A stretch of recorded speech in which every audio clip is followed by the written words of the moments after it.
Go. All right.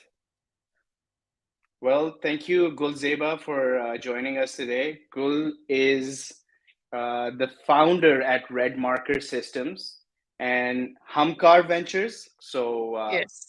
like I've been just talking to Gul about some of the stuff that these guys are doing. Really, really interesting. It's a education technology startup, EdTech startup, based out of Pakistan.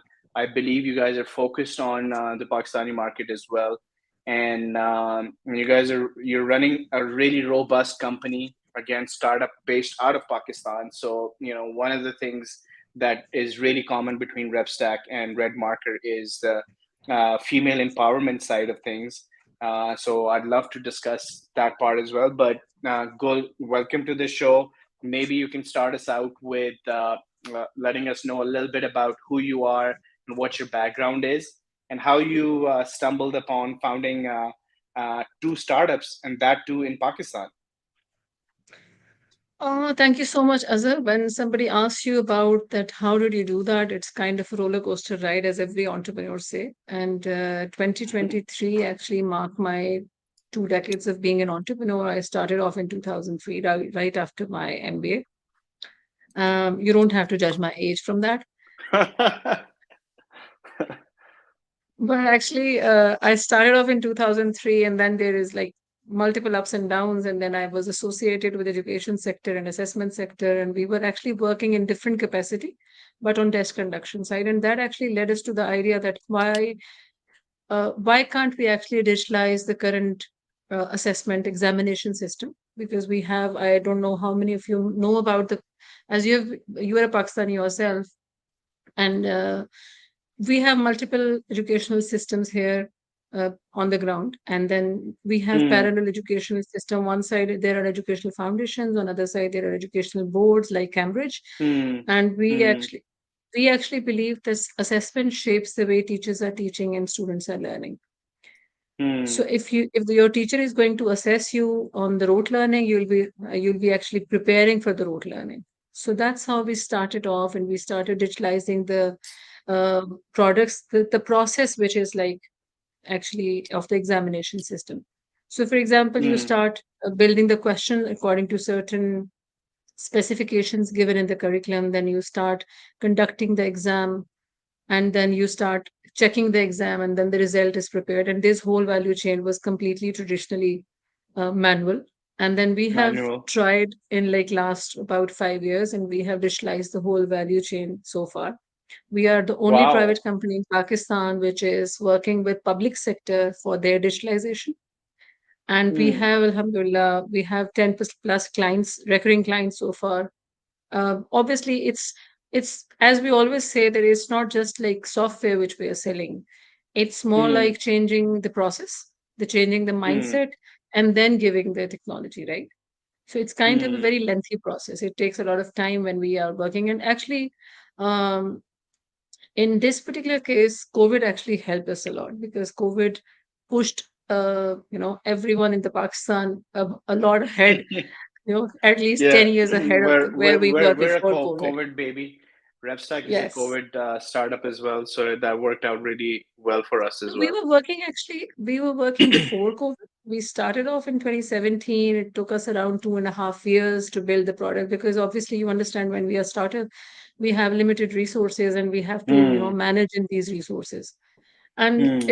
if I go into these details, that would be actually this podcast will not be enough to share these details That's the about the best journey part, of the but red marker or the Humkar yeah. ventures. And the otherwise, too, what I'm telling about the Humkar is so, as I said, 2023 marked my 2 decades, and I believe if the environment is enabling, if there is kind of a very supportive ecosystem for the startups and for the entrepreneurs, it shouldn't have been 20 years where I'm now. Hmm. Hmm. So that is the reason mainly why I started Humkar Ventures, which is a social enterprise. And we actually try to connect the missing links for those women entrepreneurs, women led brands in the creative economy and the digital economy both. So that Hmm. I can actually kind of try to mitigate some challenges which I faced in my journey. So, like, what would you do over here? You would help mentor these startup people in with Not Humkar. just mentoring, actually, we try to develop a community around them, right? So, for Hmm. example, all the clothing startups will be one community, all the digital startups will be one community. One part is that. Then we have our own pool of investors and our own pool of mentors also. So if somebody is only looking for mentorship, then we kind of connect the right mentor with them. And somebody, Hmm. see, in case of women entrepreneurs, I don't know how much you know about the women entrepreneurs domain of Pakistan, but in case of global economy, more than 244 million women entrepreneurs are there, and less than Hmm. 1% are in Pakistan. Hmm. So we are actually at the tipping point that we do not have a choice but to empower these women to actually help us build the economy and build the Pakistan to the point where we were before. So we actually, this is my personal initiative. I actually tried every other ways to actually help those women entrepreneurs, but there was not really an enabling ecosystem in Pakistan, Hmm. which has been very supportive in that case. So that's how I started off this, and then we are also running a display center under this particular social enterprise. We have recycling products, we have organic herbal products, we have multiple of these products. We are building our own e-commerce platform also, and we are also trying how to actually connect them, empower them digitally also. So Hmm. in case of other entrepreneurs, mostly they're trying to do everything on their own, not building the teams, and um, they lack different things in different domains. So, for example, somebody would like to have some branding support. Somebody would like to Hmm. have some legal support. Somebody will like to have some financial support. Somebody will like to have some marketing support. So we try to connect the right people, the right training, and this is kind of a community where they actually come and they have that support circle around them. With whatever problem they have, they can actually find out the solution for them also. That's amazing. That must keep you busy. Are Yeah, you able it to give is time? actually. This is out of How are passion. you? Actually, yes, That's great. we're And how are actually. you like I am spending? executive member Rawalpindi Chamber of Commerce and Industry also. Okay. So that is kind of a business community proper platform, which is where we have like around 60 chambers all over Pakistan. We are all well connected with these chambers, but I think Hmm. for women we need to do a little more hand holding at the ground level. So that's why I kind of Hmm. started my own social enterprise. Yeah, I think that's very impressive. I'm really excited to be talking to you about Red Marker. Red Marker, I have a quick question for you. Yeah. Gul, is is the product now you have to go in and implement it for every client that you onboard, or is it sort of like a SaaS product now where people can come in and they can get a subscription for you from you guys, and you guys can just go ahead and make it running, or does it require a lot of customization for every client? So we do have the SaaS product at the moment. We are working on SaaS model in the Pakistan, but actually, because see, everybody has their own system kind of. Hello, can you Yeah, hear I me? can hear you. Yeah, Okay, yeah. the screen was blank. So in Pakistan, actually, we have everybody has their own process. As I said, this Hmm. is change of process also. So according to the process, we do need to customize the product a little. But it's not Okay, that we have to customize it for every single client. gotcha, gotcha. That's very good, interesting. And then in terms of the size of your team, how big is the team on the Red Marker side now? So we started off with like four, and now we are a team of around 38 people. And these are the Nice. 38 people who are full-time employed with us. Then we have a pool of more than 7,000 women we have trained so far on the solutions we have. So these are the women who are actually working with us remotely for question development and question checking. So Hmm. we are the only private company in Pakistan which has this solution for the descriptive paper marking, right? So for the Hmm. descriptive paper marking, I'm a teacher or I'm an educated woman and I'm sitting at my home and I'm getting one question at a time to check or I'm Hmm. making one question at a time. So that's how we are kind of engaging these women. We have won multiple grants also, and we have actually empowered economically them. In the recent project, we have actually economically empowered more than 700 women with us Wow. in one project. Yes. And in case of field staff, and in case of, the network we have in all over Pakistan, that's like around more than 15,000 people, those who are engaged with us on daily wages or on project basis. These are different. Wow, that's huge. Those are huge numbers. Very impressive. And So still, if actually, I'm sorry, I'm cutting you, but still, yeah, actually, yeah, go ahead. sometimes we have to kind of stop it because, we, most of the women who are actually getting the degree, they're not really working in Pakistan, Hmm. right? So either they start something small business as like from home, or they're not doing anything because of, the social and the cultural barriers also. So Yeah. we are trying to engage all those women who are graduated, but they're sitting at home in case of red market. And we train them on the system, we train them on the assessment, and we kind of employ them in the different projects. It is also choice of the client. If the client wants that they no, we want our own markers or our own item writers, then we don't engage our own trainees. But in Hmm. case if the Hmm. client is actually looking for that, okay, you engage your e-markers and item writers, which is the case in some public sector organization. So we do that. That's very impressive. I'm thinking already that, this could be converted into a Uber of test marking where, people can sign up not only to get the service, but also to provide the service behind the scenes, right? 100%. You conceived it rightly. That's our kind of the roadmap that we'll be making a marketplace for the content also. Hmm. If I'm Yeah. making a question for myself, I can actually sell the question on the marketplace also. That's amazing. What breakthrough thinking, especially in a country like Pakistan, where education system is, I don't know, like how you, I think it's a great pick that you guys went in there because it's really what I call a low-hanging fruit.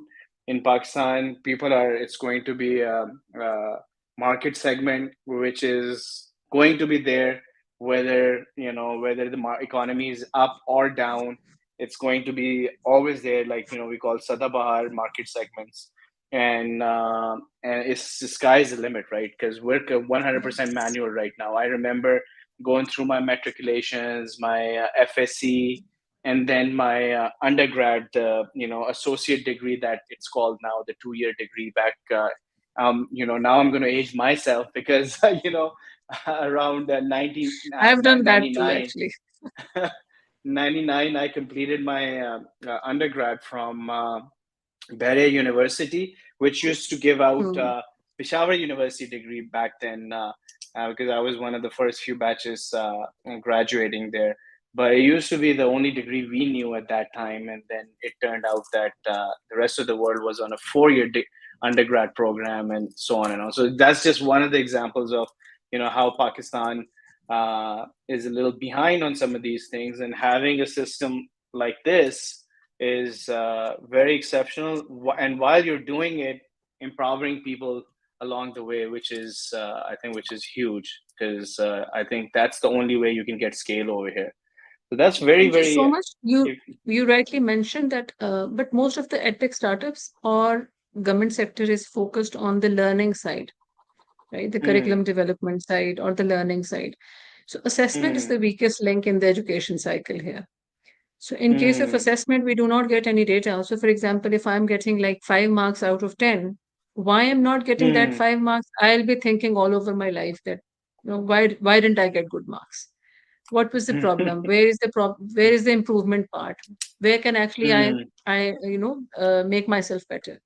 So that is the part hmm, where student learning is also involved, that how you can actually improve students learning on the basis of these hmm, assessment, how you can actually improve hmm, the policies on the basis of the data you get from the technology part. hmm. So we have marked more than 25 million questions so far. These are the descriptive questions with public sector, right? So we Nice. developed our own scanning unit. We have marked more than these 25 million questions online, on screen. Multiple markers were marking with us in remotely from their home.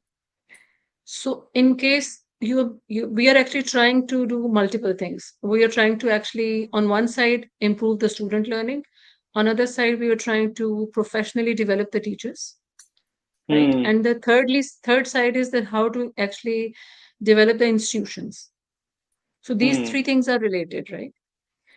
And to be honest, this niche was so empty and hardly anyone is working here. And obviously, it gets difficult also when you're entering a niche where no one is working, where you're not Yeah. having any kind of major competitors in Pakistan. But otherwise, it's also difficult to make your place in that particular domain. That makes Hmm. it more difficult also. But Alhamdulillah, we are going great. We have won multiple grants. As I said, we were exhibiting at LEAP conference in Riyadh this year in February, and we were also Hmm. selected by the US Pakistan Innovation Expo, where US Embassy was actually showcasing few startups who Hmm. USAID has helped, and they actually grew.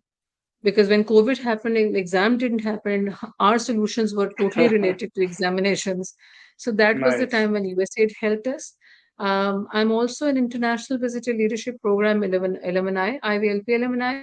I went with US last year. I was the only entrepreneur selected by US Embassy for that particular program. And we were like, it was amazing program. It was like six cohorts, different themes, and under one roof, more than 100 country people under one roof, and we actually visited Where multiple was it? states. It was Albuquerque, Chicago, Washington, DC, three, four Nice. different states. Yeah. And it took you a whole year to complete that? No, no, no. That was only like hardly 3 weeks program. Okay. Okay. It was like 5 to 6 weeks before COVID, but due to COVID, it was a little shortened. Hmm. Okay. Yes, it was Gotcha. good. Gotcha. Yes. So Gul, also my question to you is that you just mentioned that the things you're working on you're really really passionate about. So, and that's what I've seen from people who are even when you're I feel there's two things actually you said that you said that number one that you're really passionate about this, and then also that what took you 20 years to get, you're trying to shorten the period for other entrepreneurs, other female entrepreneurs. So let's talk about like why is it so important to be working around your passion? Like, what? How is that different than getting a really great job and being maybe a lawyer or a doctor and maybe and having an awesome paycheck, but not having the passion there? If we talk about the background of that, maybe uh, it's like Yeah. inherited also. My father was a businessman, and he always taught me to be my own boss. So I never kind of Hmm. thought of having any job after my MBA. So that Hmm. is mainly one reason. My family actually, because I was a very good student when I was in school and college, so my family tried that I become a doctor, but I was saved. So you I was were pushed down that road. I was, yes, like in I kind of saved myself. Plus, as you mentioned that why actually these women entrepreneurs, why passion is important. I think without passion you can't do anything. So if for example I am a few days back I was filling some form and they said, "Yeah, how many hours you can work weekly?" And I said 65 to 70 hours, and that's kind of minimum. I am working like much more than that.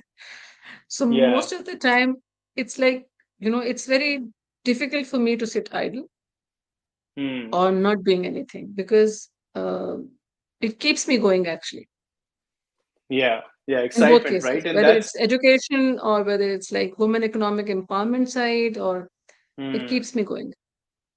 Yeah, I think, and that's the most important thing that and I've been through that. Like I've had to have these jobs throughout my career uh, in order to get to a certain point. And I've had those days where True. after a weekend, I don't want to go back to work because I have these bad knots Very true. in my stomach, and I don't want to do that. So I had this frame of mind that we're going to build a company, then I want everyone in that company to come every Monday. They just can't wait to come back to work and be excited about what they're doing, right? So, so That's how you build that's kind of RevStack.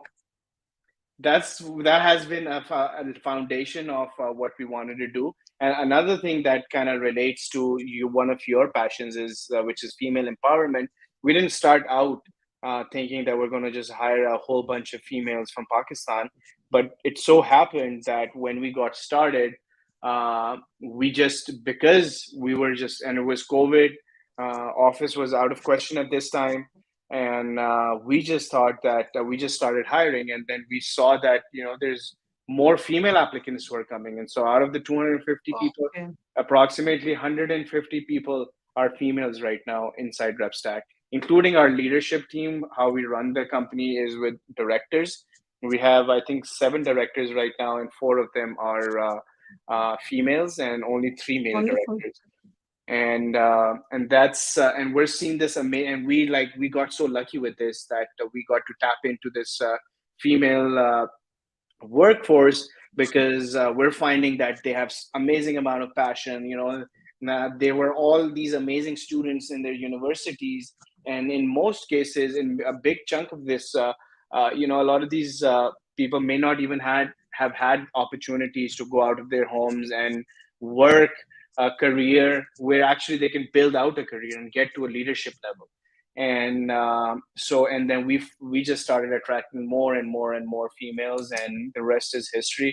Right now we're between 65 to 70% female workforce, and we're extremely Wonderful. proud of that fact.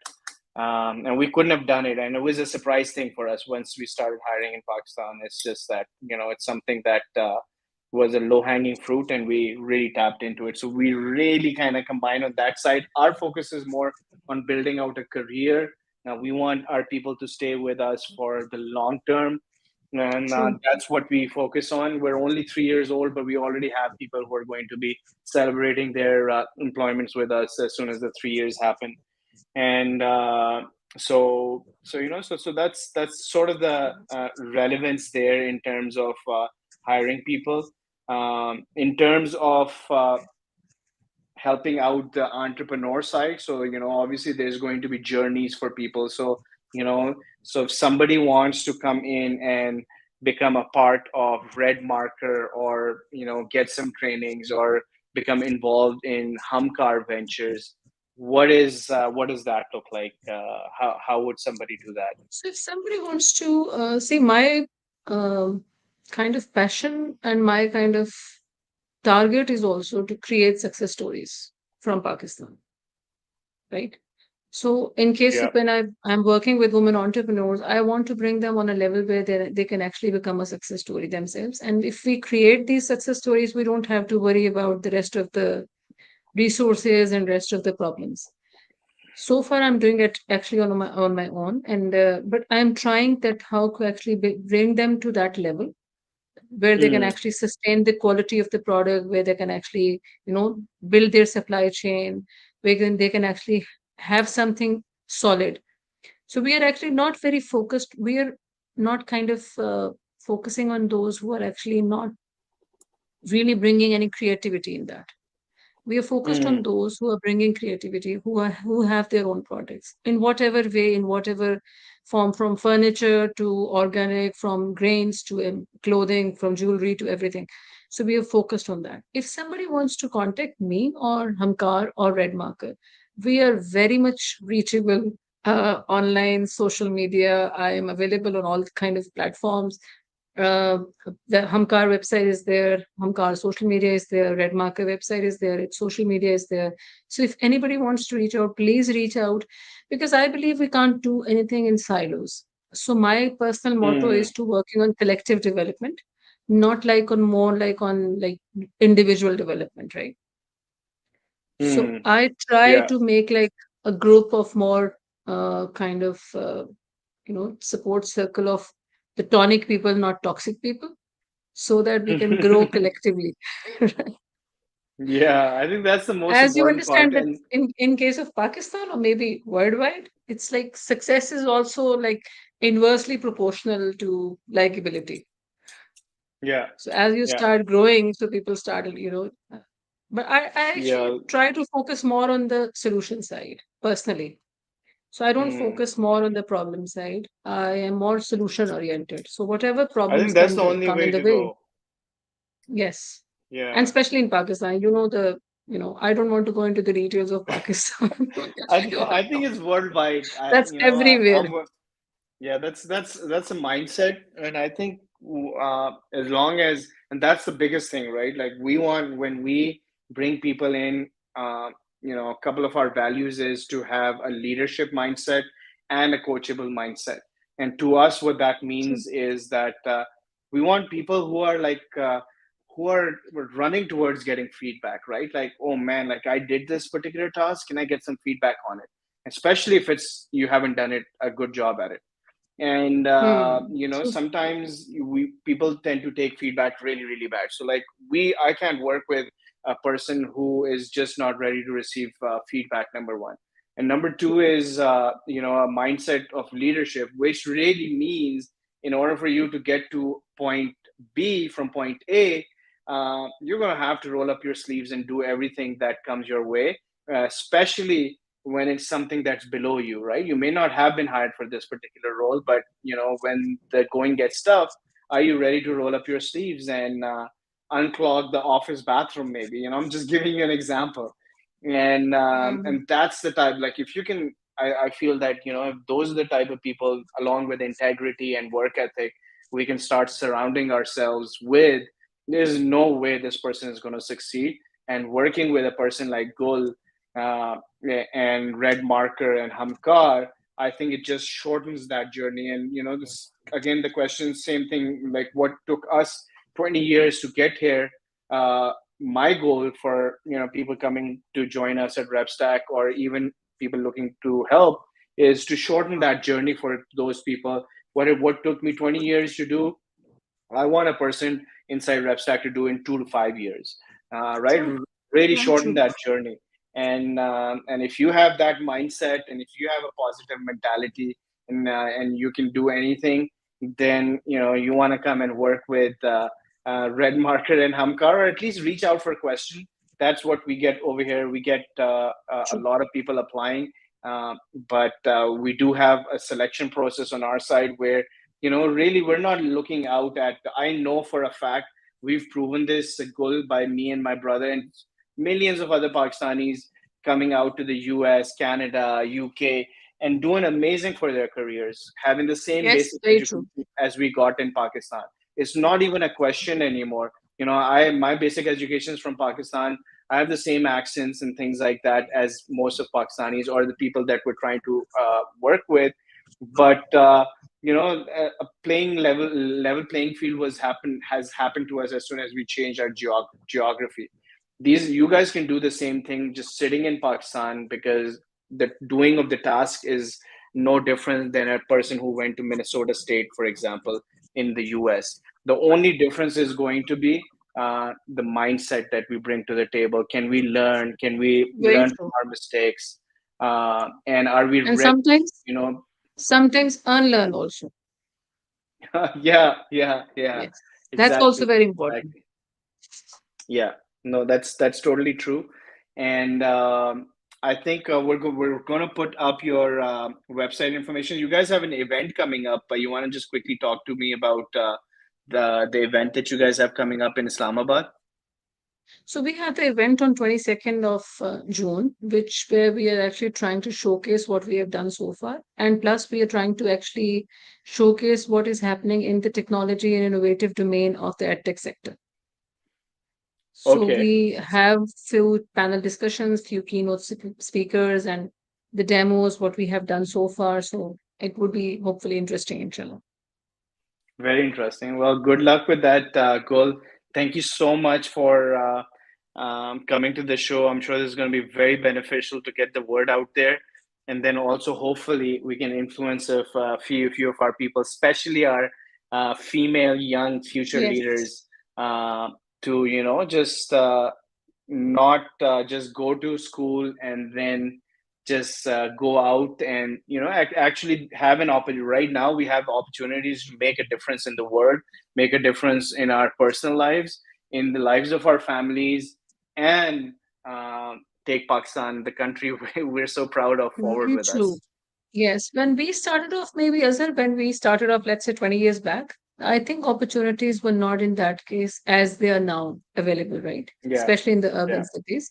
And plus, in case of women, I would suggest that, you have to come out a little out of your comfort zone and, Hmm. you have to look for the opportunities. You have to connect with the people. You have to do the networking with the right people. You have to select the Hmm. right mentor. So there are Hmm. multiple processes if you want to grow yourself. It's not like only the business growth, it's your own growth also. So Hmm. it's like a Yeah. parallel process where you are personally developing yourself also and you are developing the business also. It's not a one-way thing. Yeah, and I'm sure you see this all the time. We definitely see it, like, when we bring in the right person and give them the platform, man, like, these people are amazing. They outperform Very everywhere. true. Like, it's so humbling to see these people just go and just achieve these amazing things. Like, so many of our leaders are internally homegrown over the last 1 to 2 years, and they've done everything, and now they're leading teams of 10, 20. Some there's like 60 people reporting to one manager right now inside one of our departments. So Wonderful. I can actually lots going foresee on. some collaboration and partnership model with RevStack. We can discuss that in Yeah, detail I would later. love that. Let's I think this was great. Thanks for coming to the show, Cole. Fatma, we can go offline now.